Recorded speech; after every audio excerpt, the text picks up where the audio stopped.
Stop there for a second, so that people hearing the video can hear what you said.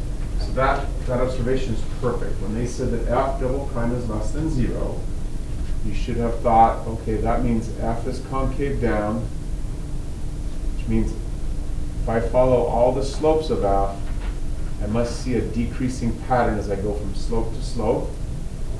That's what they're telling you. Keep going. And so then I ruled out E and E because the slopes aren't decreasing. Good. And when you say the word slope there, are you meaning the word secant slope or the word tangent slope? Secant. Good, because you went from point to point. So from here to here, x changes by what, Liv? 1. Good. And then from here to here, x changes by 1 again. Here to here, y changes by 2. Y changes by 2. Therefore, the secant slope here is 2 over 1. And there's another secant of 2 over 1. That's a problem because that is not a slope to slope that's decreasing.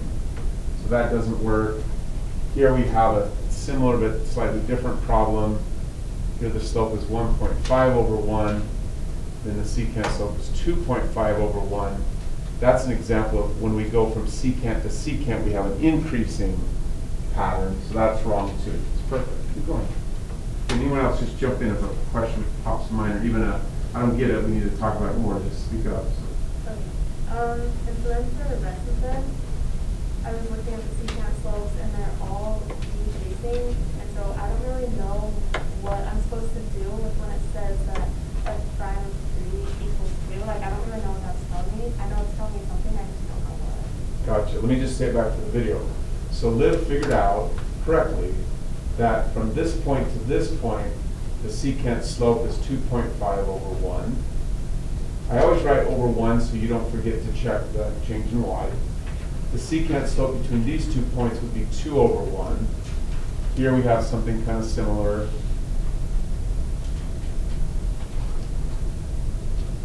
Oh, that's 1.5. Sorry, hold on.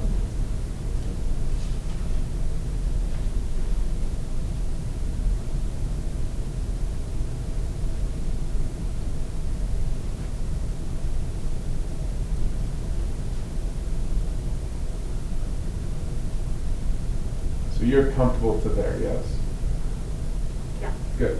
And then you're saying, I don't see how this clue is supposed to help me determine whether A, B, or C is correct. Right? Yeah. Okay.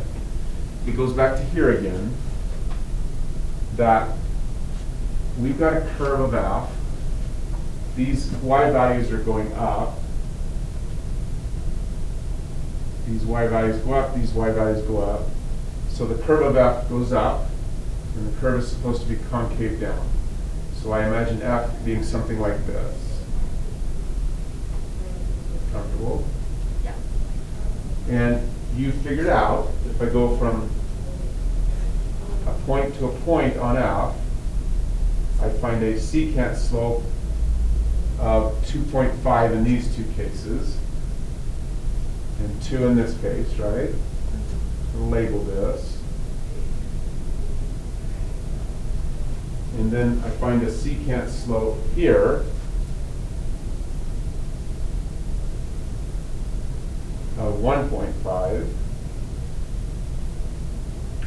In this case, that other secant slope was 2, so let's draw that picture real quick.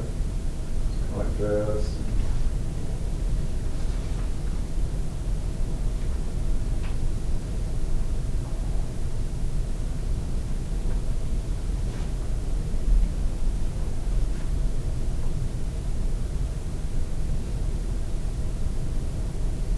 Are you comfortable with that?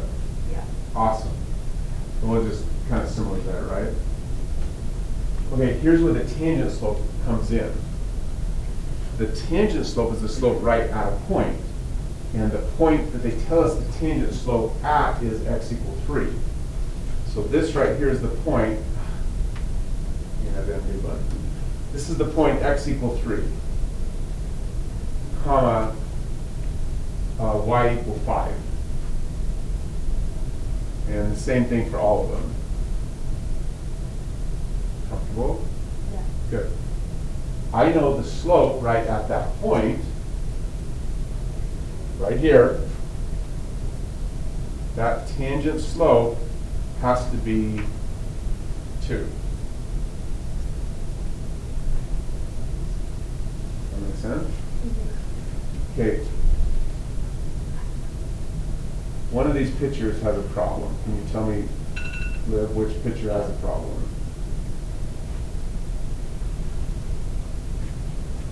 Yeah, it's the one on the right, because the tangent slope and the secant slope right above it is confusing. Perfect. And there's no way for me to draw the picture and make that work. Because I can't have that green slope be the same as the pink and still have a curve like that. That's why this curve is not concave down. Because the way I remember it is, when I follow the curve, as I go from slope to slope to slope, I've got to have a decreasing pattern. It doesn't matter if I'm going secant to secant, or in this case, secant, tangent, secant. I have to have a decreasing pattern. Otherwise, the curve will not be concave down. Does that make any sense? Yeah. That's how I know this is correct. But there's still 2 options. So let's draw that one. So, On the Maddie, right. do you see it? Yeah, same kind of problem. Like, I need concave down. But on the C item, I end up with a secant slope of 2, which is fine. But then the tangent slope is supposed to be 2 as well. I can't get a concave down curve and make that work. You see it? Yeah. Questions? Anybody else? So basically, we just need the tangent slope, like, in this problem, like at this point, to be in between the left and right. And what I've noticed is I have seen numerous questions over the years that will test you on this idea. And the idea they're testing you on is this idea of going from slope to slope to slope and observing a decreasing or increasing pattern depending on whether the F you're looking at is concave up or concave down. So they'll do it in different ways, but if you can memorize that idea, that's how you can solve whatever problem they throw at you. Is focus on this and focus on the meaning of this. That's how you put the clues together. Make sense? Yeah. Good work. Any other questions here before we stop the video?